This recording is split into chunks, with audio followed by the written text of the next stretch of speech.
الحمد لله وكفى وسلام على عباده الذين اصطفى أما بعد فأعوذ بالله من الشيطان الرجيم بسم الله الرحمن الرحيم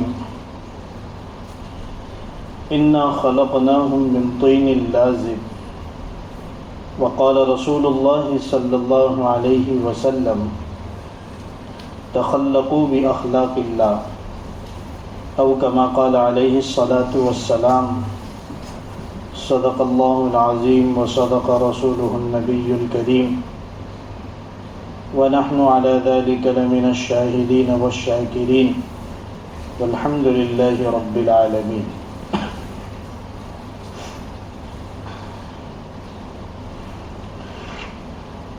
انسان دنیا میں اللہ تبارک و تعالی کا نائب اور خلیفہ ہے. یہ شرف صرف انسان کو ہی حاصل ہے. قرآن کریم میں اللہ تعالیٰ فرماتے ہیں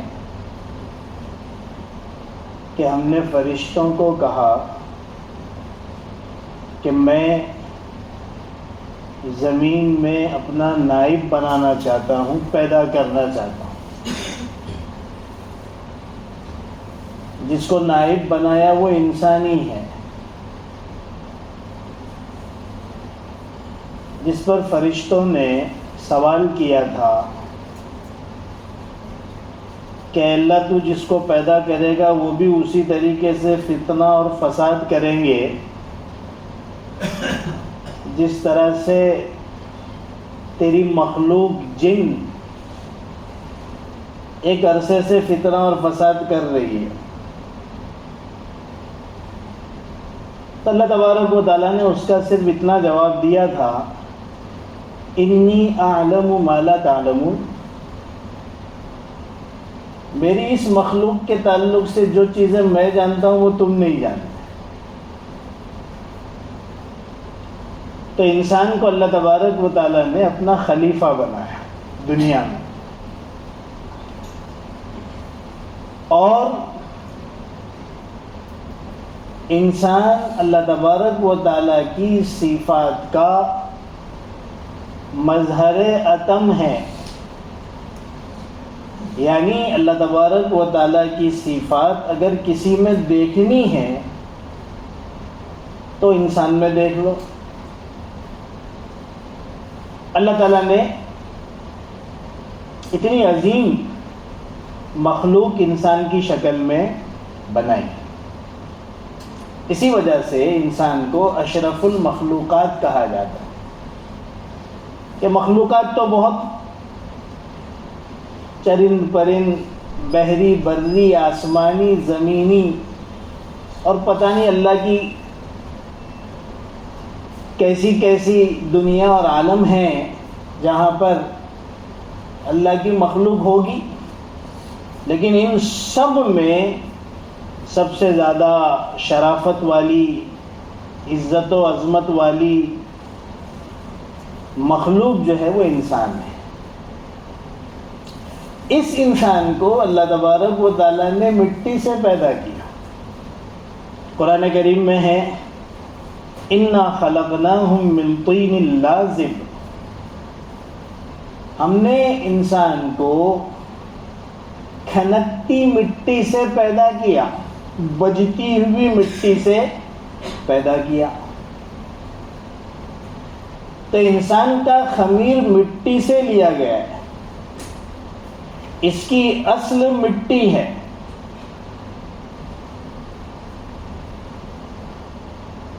لہذا یہ مٹی الاصل ہے، ناری الاصل نہیں ہے. ابلیس کی اصل آگ ہے. چنانچہ جب اللہ تعالیٰ نے حضرت آدم کو پتلے کی شکل میں رکھا اور ابلیس سے کہا اور ابلیس چونکہ فرشتوں کے ساتھ رہتا تھا تو فرشتوں کو حکم ہوا کہ بھئی اس کو سجدہ کرو. وہ سجدہ سجدہ عبادت نہیں تھا، سجدہ تعظیمی تھا. پہلی ایسی شریعتیں گزری ہیں جب سجدہ تعظیمی کی اجازت تھی. جیسے آپ سورہ یوسف میں حضرت یوسف کا جب واقعہ پڑھو گے تو اس میں ایک مرحلہ ایسا آتا ہے کہ سارے بھائی سجدے میں گر جاتے ہیں. وہ سجدہ سجدہ تعظیمی تھا، عظمت کا سجدہ تھا، سجدہ عبادت نہیں تھا، اور ان شریعتوں میں اس کی اجازت تھی. لیکن ہماری شریعت میں سجدہ تعظیمی بھی منع کر دیا گیا. ہر طرح کا سجدہ اب غیر اللہ کو منع ہے، حرام ہے. سجدہ عبادت تو کفر میں ڈال دے گا، اور سجدہ تعظیمی کوئی کرے گا تو وہ اس کا عمل حرام اور گناہ کبیرہ ہوگا. اللہ کے رسول نے فرمایا تھا کہ اگر اللہ کے علاوہ کسی کے لیے سجدے کی اجازت ہوتی تو میں بیوی کو حکم دیتا کہ وہ شوہر کو سجدہ کرے. اب ظاہر سی بات ہے کہ وہاں جو سجدہ اللہ کے رسول اجازت دیتے تو وہ سجدہ تعظیمی ہی ہوتا، کیونکہ عبادت کا سجدہ تو کسی کے لیے جائز ہے ہی نہیں. تو جب حکم ہوا اللہ کی طرف سے کہ بھئی اس کے سامنے سجدے میں چلے جاؤ، تو ابلیس فرشتوں کے ساتھ تھا، اس کے لیے بھی حکم تھا، اس نے منع کر دیا، اس نے حجتیں نکالنی شروع کی. اللہ تعالیٰ نے اس مکالمے کو قرآن میں کئی جگہ بیان کیا ہے. قال انا خیر من، سب سے پہلی اس نے جو بنیاد بتائی وہ یہ بتائی کہ میں اس سے خیر، بہتر، افضل ہوں. اور پھر اس کے بعد اس کی وجہ بتائی، خلقتنی من نار وخلقتہ من طین. اے اللہ تو نے مجھے آگ سے بنایا ہے، میری اصل آگ ہے، اور اس کو تو نے مٹی سے بنایا ہے. اس کی اپنی جو سوچ تھی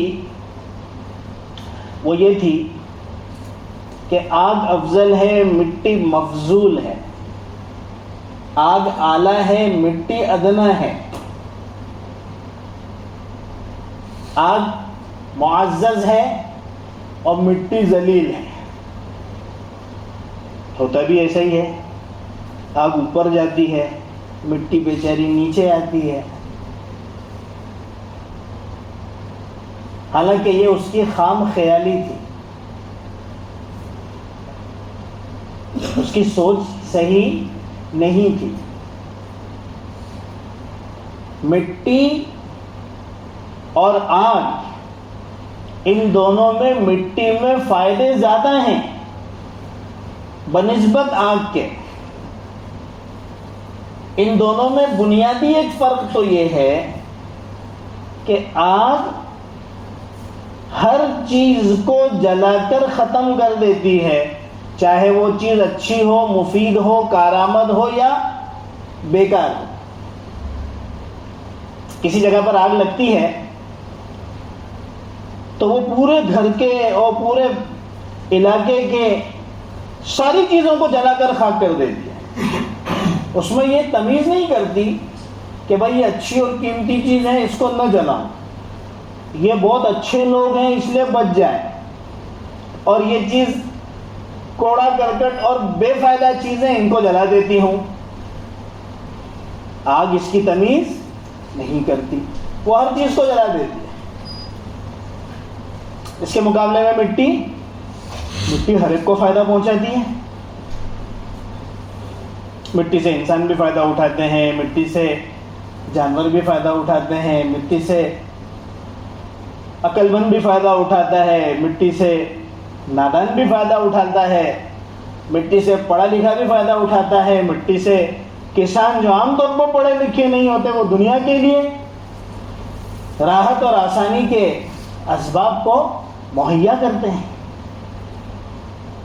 مٹی اور آگ کا ایک فرق اور بنیادی فرق یہ ہے کہ آگ کے بغیر تو رہا جا سکتا ہے لیکن مٹی کے بغیر نہیں رہا جا سکتا۔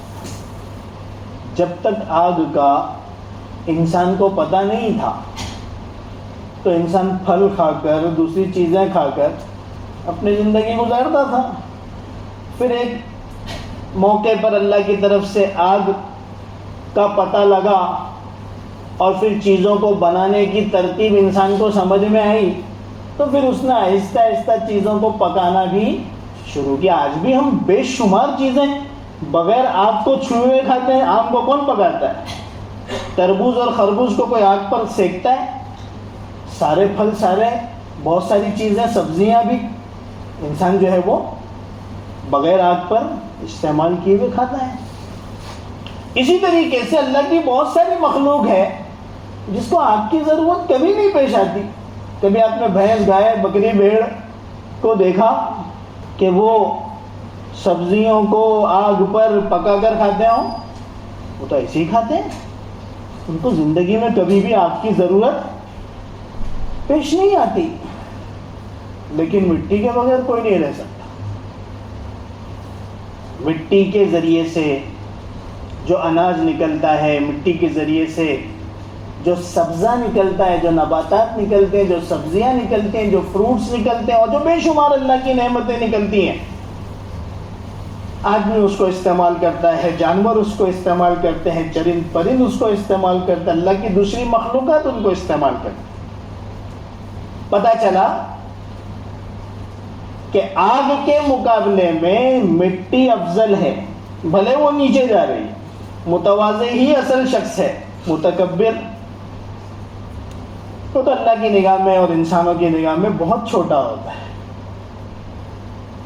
تو وہ اس کی جو دلیل تھی وہ غلط تھی،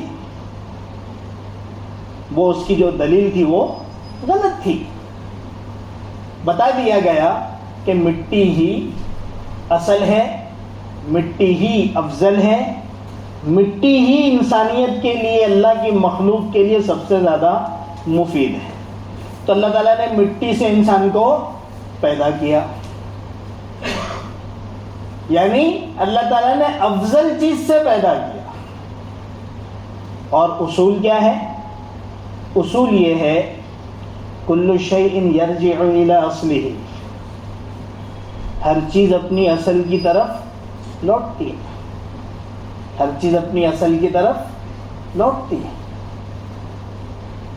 لہذا انسان بھی اخیر میں جا کر مرتا ہے اور پھر مٹی ہی میں دفن ہوتا ہے۔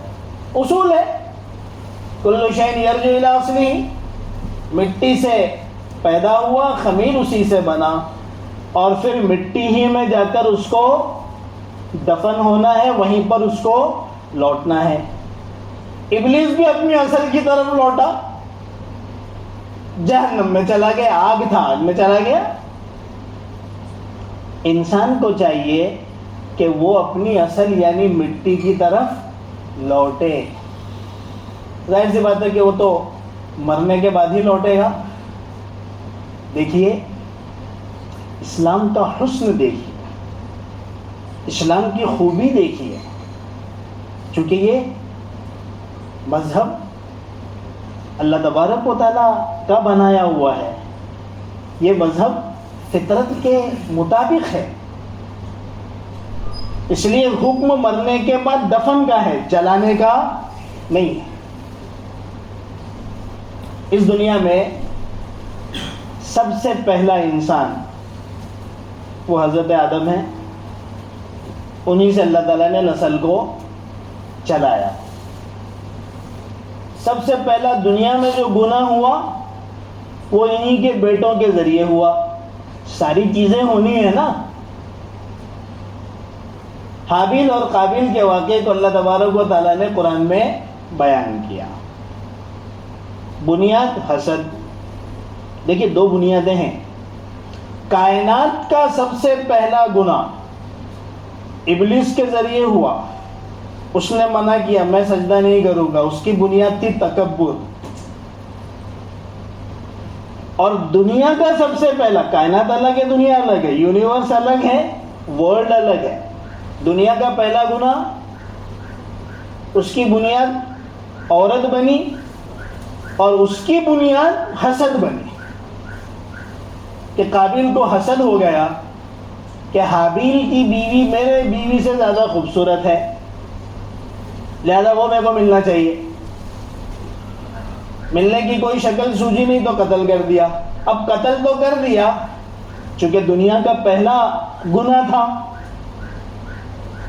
تو اب سمجھ ہی میں نہیں آ رہا تھا کہ بھئی اس نعش کو کرے کیا.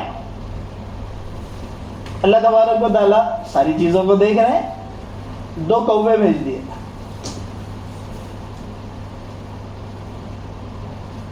قابیل نے دیکھا کہ ایک کوا مرا ہوا ہے اور دوسرا کوا زمین کھود رہا ہے. اس نے زمین کو کھودا، کھڈا بنایا اور اس کے اندر اس کو چھپا دیا. اس وقت اس نے ایک جملہ کہا، اللہ نے اس کا قرآن میں ذکر کیا، یا ویلتا اعجزت ان اکون مثل هذا الغراب. ہائے افسوس، میں اس کوے سے زیادہ عاجز ہوں، اتنی بھی میرے میں عقل نہیں. کوا بہت شاندار عقل والا ہوتا ہے، یاد رکھنا. سب پکڑ لو، کوے کو پکڑ ہی نہیں سکتے. تو اس نے اس وقت کہا، یا ویلتا اعجزت ان اکون مثل هذا الغراب. لہذا اس نے اپنے بھائی کو بھی زمین کھود کر دفن کر دیا. وہ سلسلہ اس وقت سے شروع ہے. یہ کیا ہے؟ کل شیء یرجع الی اصلہ، ہر چیز اپنی اصل کی طرف لوٹتی ہے. پیدا ہوا تھا مٹی سے، مٹی میں اس کو دفن کر دیا گیا. یہ اسلام کا حسن اور اس کی خوبی ہے کہ اس نے اسی چیز کو باقی رکھا. اور وہ چیز شروع سے، چونکہ حضرت آدم بھی اسلام پر اور آخر تک سب اسلام ہی ہے، چیز جاری اور قیامت تک جاری رہے گی. اس کے مقابلے میں اب ہندوازم میں آئے. ہندوازم میں مردے کو جلا دیا جاتا ہے. یہ اس کو اس کی اصل کی طرف لوٹانا نہیں ہے، جو کہ غلط ہے، اصول کے خلاف ہے. اگر وہ یہ سوچتے ہیں کہ جلا دینے کی وجہ سے بندہ پکڑ میں نہیں آئے گا، تو یہ ان کی خام خیالی ہے. اللہ تعالیٰ تو ذرات کو جمع کر دیں گے. چنانچہ حدیث پاک میں آتا ہے، ایک شخص بڑا گنہگار تھا، گناہ کرتا رہا، زندگی گزر گئی، موت کا وقت قریب آیا. اب اس نے سوچا کہ اتنے گناہ کیے، توبہ کر کے بھی یہ معاف ہونے والے نہیں. حالانکہ ایسا ہے نہیں. سچے دل سے توبہ سارے گناہوں کو معاف کر دیتا ہے. لیکن گناہوں کی ایک نحوست یہ ہے کہ انسان کو وہ نا امید بنا دیتی اللہ کی رحمت سے. وہ سوچتا کچھ نہیں ہوگا. تو اس نے اپنے بچوں کو بلایا اور کہا کہ جب میں مر جاؤں تو مجھے جلا دینا اور میری راکھ کو الگ الگ علاقوں میں کہیں بہا دینا، کہیں اڑا دینا. اس کا خیال یہ تھا کہ جب سب یہاں وہاں راکھ ہو جائے گی تو پھر کہاں میرے سے کوئی سوال ہوگا اور کوئی جواب ہوگا. اولاد نے وصیت کے مطابق عمل کیا. اللہ تبارک و تعالیٰ نے حکم دیا، ہوائیں اور پانی اور ساری چیزیں اس کے ذرات کو جمع کر کے اس کو کھڑا کر دیا اللہ کے سامنے. اس کے لیے کیا مشکل ہے؟ یہی سوال تو مشرکین کیا کرتے تھے. قرآن نے اس کو کئی جگہ ذکر کیا ہے کہ جب ہم مر جائیں گے اور ہماری ہڈیاں بوسیدہ ہو جائے گی اور ہم مٹی بن کر گل سڑ کر ختم ہو جائیں گے، پھر کہاں دوبارہ زندہ ہوں گے؟ اللہ نے اس کا صرف ایک جواب دیا، اگر عقل ہے تو سمجھو. جب تم نہیں تھے اللہ نے تم کو بنا دیا. تمہارا وجود ہی نہیں تھا، تمہارا کوئی فارما نہیں تھا، تمہارا کوئی سانچہ نہیں تھا، تمہارا کوئی مادہ نہیں تھا، ہم نے تمہیں بنا دیا. تو اس بنے ہوئے کو دوبارہ زندہ کرنا کہاں مشکل ہے؟ کتنا بہترین جواب ہے، عقل میں آنے والا ہے. اس لیے اسلام کے جو احکامات ہیں وہ اگر صحیح عقل سے انسان سوچے تو برابر اس کے دماغ میں آ سکتا ہے، بشرطے کہ عقل سلیم ہو، سڑی ہوئی عقل نہ ہو. سائنسی عقل سڑی ہوئی عقل ہوتی ہے. عقل سلیم ہے، اللہ اور اس کے رسول صلی اللہ علیہ وسلم کے دین کی صحیح سمجھ والی عقل ہے تو اس کو ساری چیزیں بالکل عقل کے مطابق نظر آتی ہے. پھر اللہ تعالیٰ نے اس سے پوچھا کہ تو نے ایسا کیوں کیا؟ تو اس نے کہا کہ اللہ میں تیرے خوف کی وجہ سے کہ تیرے ہاتھ میں آ جاؤں گا تو بچنے کی کوئی شکل، میرا سوچنا ایسا تھا کہ یہاں وہاں میری راکھ ہو جائے گی تو پھر تیرے سامنے حاضری کی کوئی شکل رہے گی. اللہ تعالیٰ کو اس کے اوپر بھی رحم آ گیا اور اس کی بخشش کر دی. تو اگر کوئی یہ سوچتا ہے کہ جل کر راکھ بن کر بچ جائیں گے تو ایسا نہیں ہوگا. اور اگر کوئی سوچتا ہے کہ بھئی جلانا اس لیے بہتر ہے کہ اس سے جو بد عملی کی گئی ہے وہ جل جائے گی تو ایسا بھی نہیں ہے. جلتی تو باڈی ہے، اعمال تو اعراض ہیں، اعمال تو اعراض ہیں، وہ کسی کے پکڑ میں نہیں آتے کہ اس کو جلایا جائے. تو لاجیکلی بھی جلانا جو ہے وہ صحیح طریقہ نہیں ہے. اسلام نے جو طریقہ رکھا ہے دفن کا وہی صحیح ہے اور وہ اس اصول کے مطابق ہے کل شیء یرجع الی اصلہ، ہر چیز اپنی اصل کی طرف لوٹتی ہے. لہذا مرنے کے بعد زمین کو ہم سپرد کر دیتے ہیں. اور پھر حدیث پاک سے پتہ چلتا ہے کہ جو آدمی کی مٹی جہاں کی ہوتی ہے وہیں پر وہ آدمی دفن ہوتا ہے. دنیا میں لوگ جھگڑا کرتے ہیں، تو مہاراشٹر کا نہیں ہے، تو باہر کا ہے، تو یہاں کا نہیں ہے وہاں کا ہے، تو انڈیا کا نہیں ہے فلاں جگہ کا ہے، تو یورپ کا نہیں. جھگڑے کرتے ہیں لوگ، علاقائی جھگڑے لوگوں کے خون کے اندر سرایت کیے ہوئے ہیں. جبکہ ہر طرح کی عصبیت کو اللہ کے رسول نے منع کیا اور فرمایا کہ مسلمان کہیں کا بھی ہو اسلام کی بنیاد پر وہ ایک دوسرے کا بھائی ہے. لیکن وہی کفر کی نشانیاں پوری کی پوری مسلمانوں میں موجود ہیں. اب مر کہاں رہا ہے؟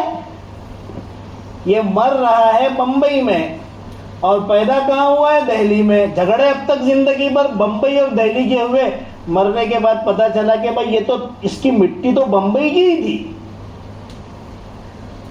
کل شیء یرجع الی اصلہ.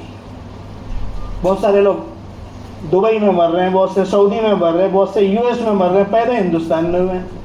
اور وہاں زندگی بھر انہوں نے اس دکھ کو جھیلا کہ تم خارجی ہو، باہر کے ہو، یہاں کے نہیں ہو. وہاں پر غریب مسکین سن سن کر زندگی گزارتے رہے. پتہ چلا مرنے کے بعد وہ دبئی کی مٹی کا ہی تھا اور وہ سعودی کی مٹی کا ہی تھا، اس کی اصل وہاں کی تھی اور سعودی والا انڈیا میں مر رہا ہے.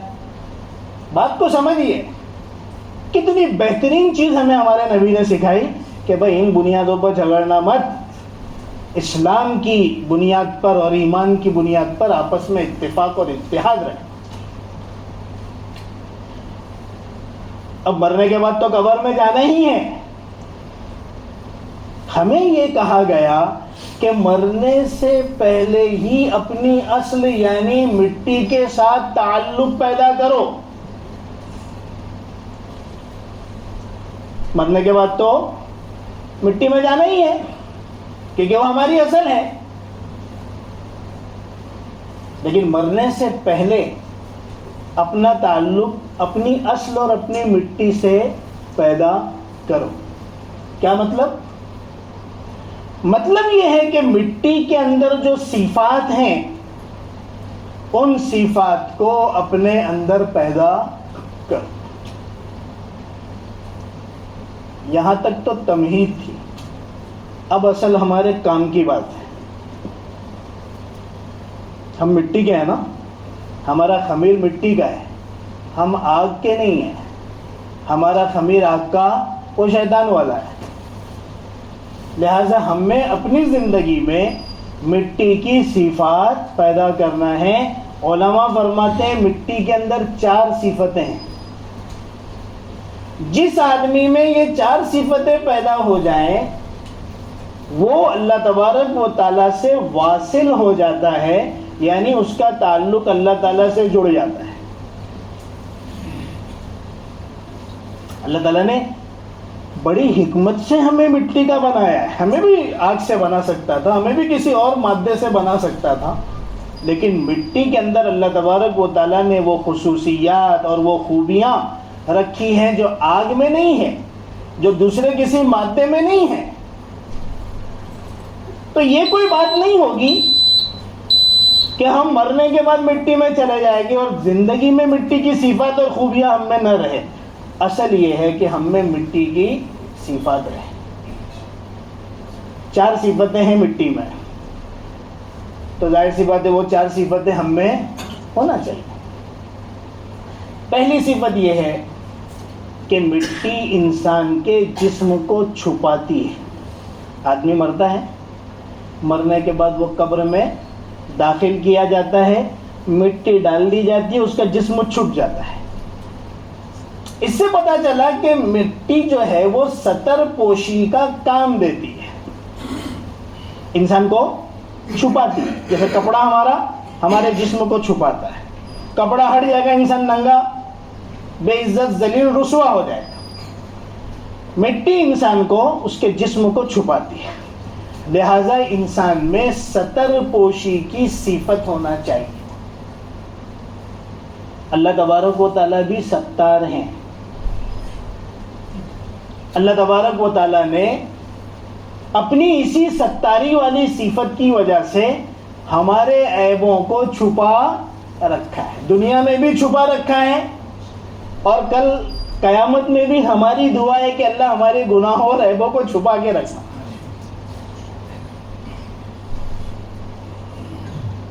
یہ جو ہم ایک دوسرے کو عزت کرتے ہیں، ایک دوسرے کو سلام کرتے ہیں، ایک دوسرے کا احترام کرتے ہیں، ایک دوسرے کی مہمان نوازی کرتے ہیں، یہ اسی ستاری والی صفت کی وجہ سے. اللہ اگر ہمارے عیبوں کو کھول دے اور ہماری حقیقت سامنے آ جائے تو آپ سمجھ سکتے ہیں کہ کوئی شاید سلام بھی نہ کرے.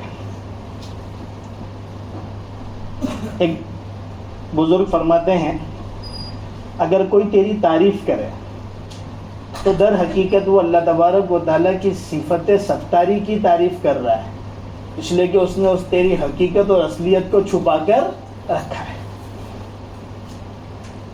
تو مٹی کے اندر انسان کے جسم کو چھپانے کی صفت ہے، یعنی ستر پوشی کی. تو انسان میں بھی ستر پوشی کی صفت ہونا چاہیے.